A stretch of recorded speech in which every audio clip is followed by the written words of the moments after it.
In the last lecture we had talked about arrays, and we saw how arrays can be used to store and systematically manipulate large number of data elements. Today we will see another very useful constructed data type that's known as a string. Strings are useful for manipulating non-numeric information. As we said in one of our earlier lectures, one of the major powers of the computer derives from the fact that computers can deal not only with numeric information, that is they can deal not only with numbers, but they can also deal with information in a wide variety of other formats. For example, the text, characters, and sound and audio and so on. So today we'll look at strings which allow us to write programs that can deal with text characters in the input. So essentially a string is a sequence of characters, and in C, when we want to declare a string variable, we will declare it as an array of cars.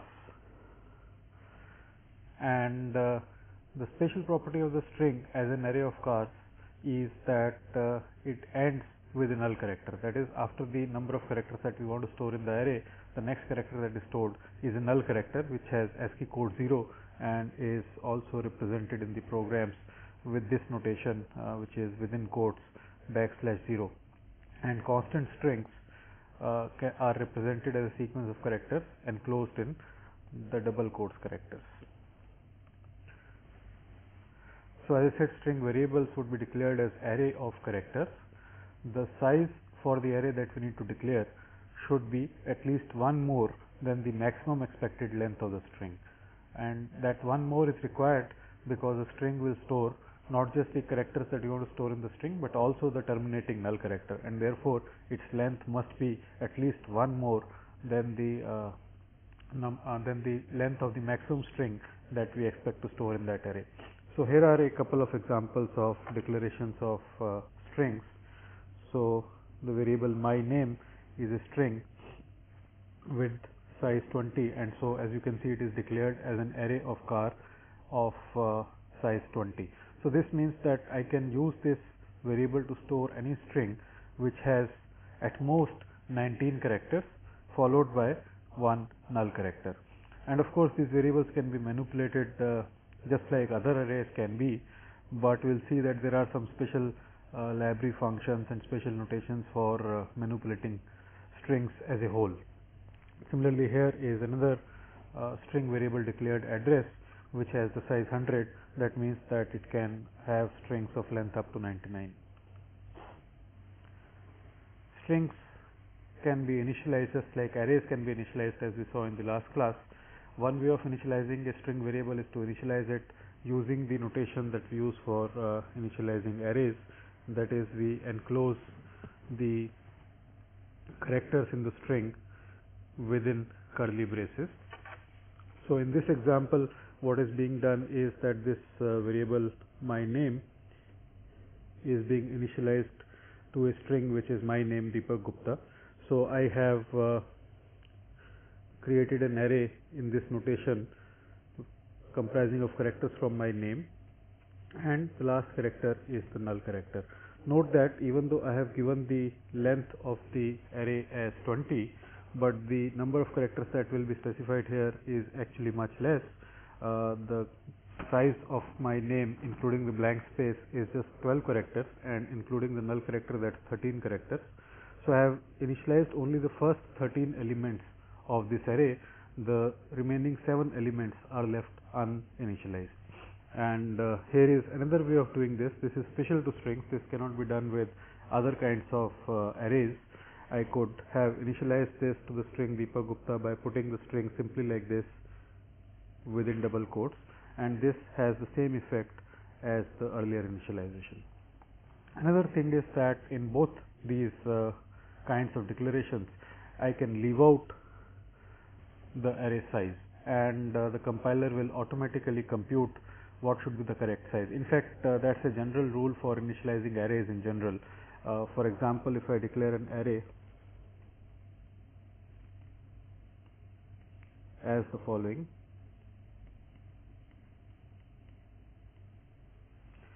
So in this case, the compiler will automatically assign the size 2 to the array X, and similarly in this case I could have initialized this variable in the following notation.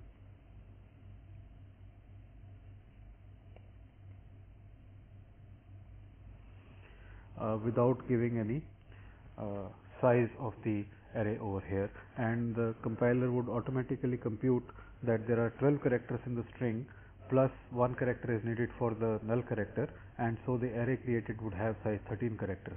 But note that in this case the string would have size 13, and later on we would not be able to store any string in this array which is of size more than 12 characters. Whereas when we have explicitly declared the length as 20, then later on we can change this string and store in this variable a larger string up to the size of 19 characters. So strings we have seen are the same as character arrays, but with a difference. You can have a array of characters with no null character anywhere in it. Now the strings have this special property that they are character arrays, but they are terminated by a null character. That is, the last character at the end of the string is a null character, and this property is useful because this allows various library functions, as we will see, to find out what is the actual length of the string. The actual length of the string should be carefully distinguished from the declared length of the array. So for example, when we want to print a string, we want to print the actual number of characters in the string and not the entire array, because some part of the array may not be getting used. So this null character at the end of the other characters in the string is helpful in determining the actual length of the string. And so when we say a string, we actually mean a character array which is terminated by the null character. As we'll see, there are several useful library functions for dealing with strings. All of them assume that the strings given to them as input contain the null character, and that is, they end with the null character.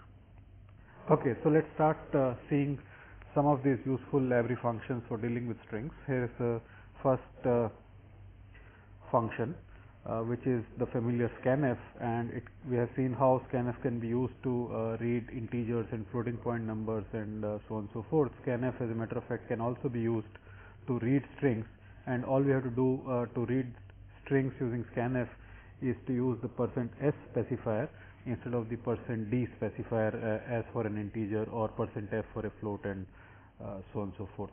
So in this example, we have declared a string of size 20, and we are using scanf %s to read a value into this string.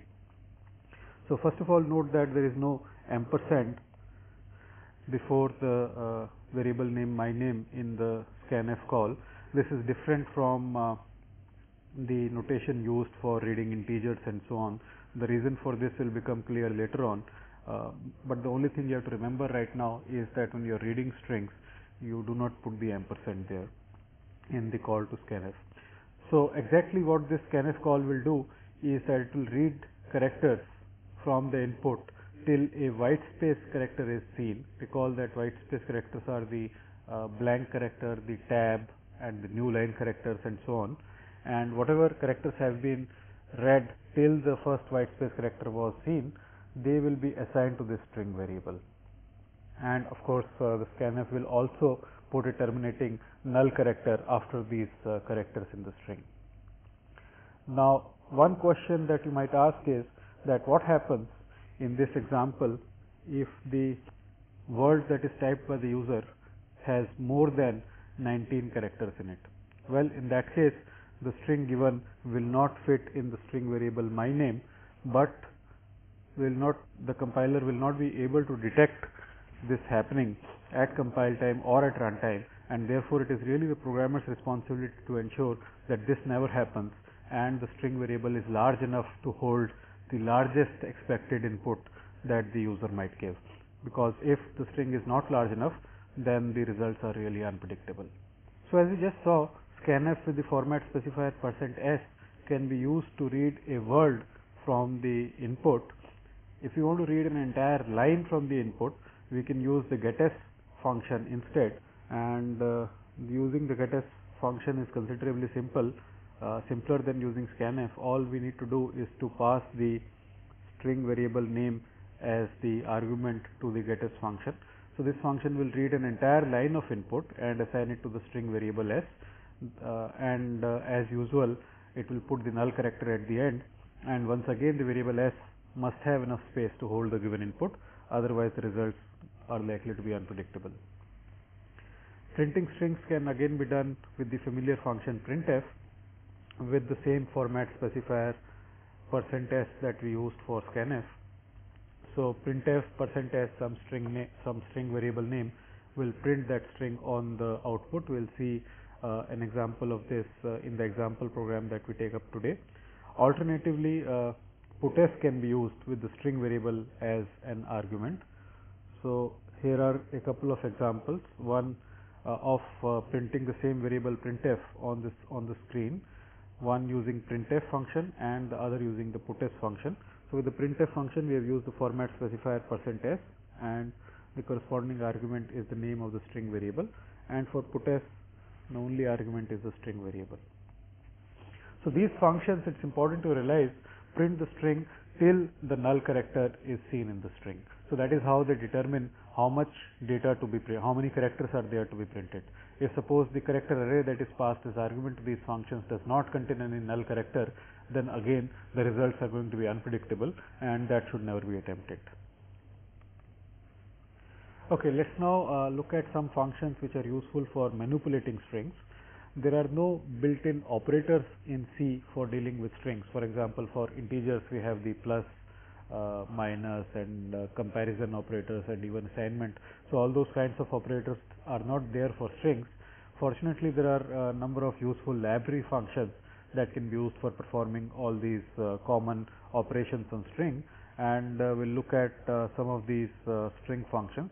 But first, before using any of these string functions, we need to put this statement at the top in our program. Just like we include stdio.h to use the standard IO library functions, we need to include the file string.h in our program for using these string functions that we are going to look at soon. Okay, so the first function that we are going to look at is the strlen function. Here it is, which can be used to find simply the length of the string, and again note that it returns the actual length of the string and not the declared size of the array, and the actual length of the string is the number of characters before the first null character in the string. Right, so in this example we have again declared a variable myname of size 20, and it is initialized to the string Deepak, which as you can see has 6 characters in this. So if you call strlen on the string myname, it will return 6. We can also compare strings, and the way to do that is to use the library function strcmp. Now what does string comparison really mean? When do we say that a string is larger than another string? We say that a string is larger than another string if the first string would appear later in a dictionary than as compared to the first string. So this order is called the dictionary order or the lexicographic order, and the function string compare or strcmp compares two given strings in this order. So the arguments to strcmp are the two strings s1 and s2 that we need to compare, and this function returns 0 if s1 is the same as the string s2, and it returns a negative value if s1 is less than the string s2, meaning that s1 would appear first in the dictionary as compared to s2. Note that of course in the dictionary all the words have only alphabet characters, whereas the strings s1 and s2 in general can have other characters as well. So how do we compare two individual characters to determine which comes first in the lexicographic order? Well, a character is smaller than another character if its ASCII code is smaller, and as we have already seen that the ASCII codes of small a, small b, small c, etc., they are all contiguous, they are one after the other. So this ordering is consistent with the dictionary ordering. And finally, string compare s1 s2 returns a positive integer if s1 is greater than in the dictionary order or the lexicographic order than the string s2. So this function can be used for comparing strings. there are some variants of this function. For example, str case cmp compares the string ignoring case. That is, whenever it is comparing two alphabetical characters, it ignores the case. That is, small a and capital A are treated as the same, whereas the string compare function would treat them differently. That is, they would not be treated as equal. The other useful string comparison function is the strncmp function, where you can specify a third argument which is an integer to the function, and this says that compare at most the first n characters of the strings s1 and s2.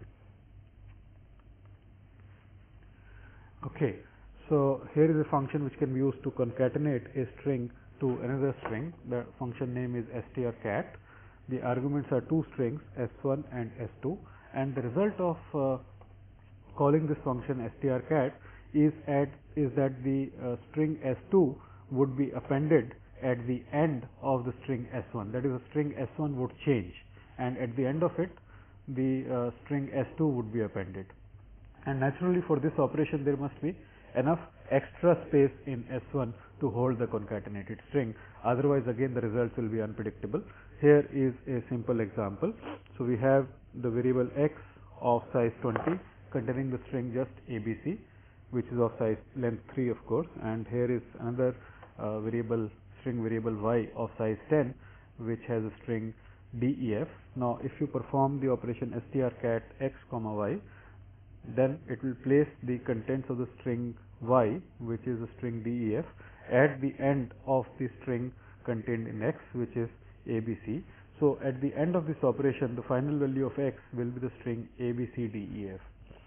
So if you note, what is happening here is that the string x contained a followed by b followed by c followed by null character, and the string y contained the characters d, e, f followed by the null character, and the string concatenation operator would replace this null character by the first character in the string y, and then this will be followed by e, this will be followed by f, and then the null character will come at the end. So finally the value of x will be the string abcdef. We can also copy strings from one variable to another variable. We cannot simply use assignment to do that in the case of strings as we do it for integers and so on. We can't say x assigned y where x and y are string variables. In fact, if you do that, the compiler will give an error. So if you want to copy strings from one variable to another, you have to use the library function strcpy, which stands for string copy. So strcpy s1 s2 copies the string s2 to s1, and whatever string the variable s1 initially contained will be overwritten, and s1's length or s1 size must be at least as much as the length of s2 plus 1 because the null character also has to be stored. And similarly, we have the function strncpy, and this has an additional argument n, which is an integer. This says copy at most n characters from the string s2 to the string s1. Okay, so at the end of this lecture, let's develop a simple program to understand and reinforce the concepts that we have learnt in this lecture. And this program is very simple. What we are supposed to do is to read words from the input till the end of the input is reached, and then the program is supposed to print the longest and the largest word in the input. The longest word is the one which has the largest length, and the largest word is the one which is lexicographically largest among all the words in the input. So the algorithm is reasonably straightforward, as you can imagine. As long as we keep getting more words in the input, we read a word and we compute its length, and we compare the length of this word with the length of the longest word that we have seen so far. And if the length of this word is larger if this word is longer than the previous longest word, then we replace the previous longest word with this word, and we save its length also. So we save this word and its length as the longest seen so far, and similarly we maintain the largest word seen so far, and if this word that we just saw is larger than the previous largest, then we save this word as the largest. Okay, so let's now put this algorithm into practice by writing a C program for this. So here is the initial part of the program. As you can see, we have included the file string.h as well, because we are going to use some functions from the string library. We have defined a constant max size which is equal to 20, which we expect to be the longest word size. Actually, the longest word size we expect is to be 19, because one character, as you know, is needed extra for storing the null character. Okay, and these are the variable declarations. This variable len we are going to use to store the length of the word that we have most recently seen. The variable max len is the length of the longest word that we have seen so far, and this is initialized to 0. So essentially what we are going to do is that we are going to compute the length of the word seen just now and compare it with max len. And if len happens to be greater than max len, then max len will become len and the longest word will become the one that we have seen so far. And there are 3 string variables that we are declaring. These are all of the size max size. The first variable word will be used to store the word that we have most recently read in the loop. The string longest will be used to store the longest word that we have seen so far, and largest will be used to store the largest word that we have seen so far. Recall how we are going to maintain the largest word seen so far. We are going to compare every word with the previous largest word, and if the current word is larger than the previous largest, then the largest will become the current word. So therefore we need to initialize this to some word which is smaller than any other word, so that the very first word that we see becomes the largest at the end of the first iteration. Now the smallest possible string that you can think of is the null string, which has no characters inside it. So this just contains the 2 double quotes without anything between them. Okay, and here is the rest of the program. As you can see, it's fairly straightforward, although we are using some new techniques in this program that I'll explain. So we are using scanf %s to read a word. As we have already seen, it reads a word from the input. Now the question is that this loop must terminate when the end of the input has been reached. Recall that the end of the input is typically indicated by the user to the program by typing a control D. But how would our program know that there are no more words to be read from the input? If we were using a function like getChar, that would have returned EOF on seeing the end of input, but with scanf we are going to do something different. In fact, so far whenever we have been using scanf, we are assuming that scanf only has side effects and a scanf expression has no value. In other words, the scanf function does not return any value. That's not actually true. Scanf function actually does return a value, which we have been discarding so far in our programs, and the value returned by scanf is nothing but the number of items successfully assigned to some variables, or the number of values successfully assigned to some variables. So if you look at this particular use of scanf, what we expect it to do is to assign some value to the string variable word, and therefore if scanf succeeds, we expect that it should return the value 1. Now if it doesn't return the value 1, that could only mean in this case that the input really ended. Scanf actually returns EOF when the end of input is reached, so we could have terminated this loop also by checking that the return value of the scanf is not EOF, which is actually -1. Note that when you are using scanf with some other format specifiers, for example, suppose you do scanf %d %x, then scanf could return a value other than 1. In fact, it could return 0 also, which is neither 1 nor EOF, and that would happen in the case when the input characters that were read actually did not form an integer. That is, they did not the input characters did not comprise of only digits and the plus or minus sign. So in that case also it would return something less than the number of items that we expect to be assigned, and that in fact is a very useful feature which we haven't been using really in our program so far.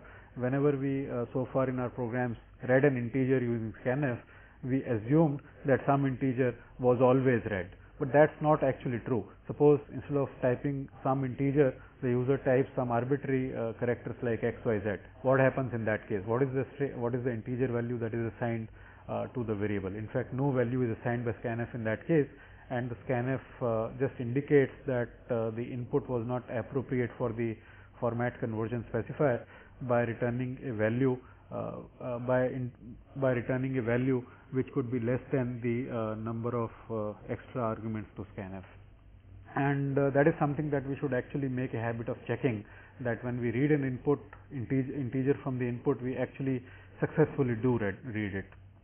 So in the programs that we'll write from now on, we'll make a habit to put that into practice. Anyway, coming back to this program, if we have read a word successfully, then we use the string len function to find its length and store that in the integer variable len. And if length is more than max len, then as I said, max len is assigned to len, so that the next word, whenever it is read, its length can be compared with the new max len. And the longest word is now the word that we just read, and so string copy is used to assign or to copy the current word into the longest word. So that takes care of the longest word.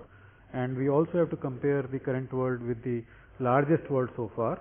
So we used the string compare function to check that. So if strcmp word comma largest gives greater than 0, gives a value which is greater than 0, that means that word is greater than largest, and in that case we copy the current word into the largest word. And at the end of this loop, we simply print the longest word and the largest word using the familiar printf function. Note that we are using %s to print these two string variables. So that's the end of this lecture. In the next lecture, we'll start looking at a very powerful facility in C and in fact in most other programming languages, and that is the ability to define our own functions. When programs get considerably more complex than the simple ones that we have been writing so far, then we need certain amount of discipline in how we design the program and how we implement the programs, and we'll see that it then becomes useful to break down the problem into smaller sub-problems and so on, and then define individual program units for each of those smaller sub-problems. These smaller program units are called functions, and in fact we have been using library functions. We'll see how we can define our own functions in the next lecture.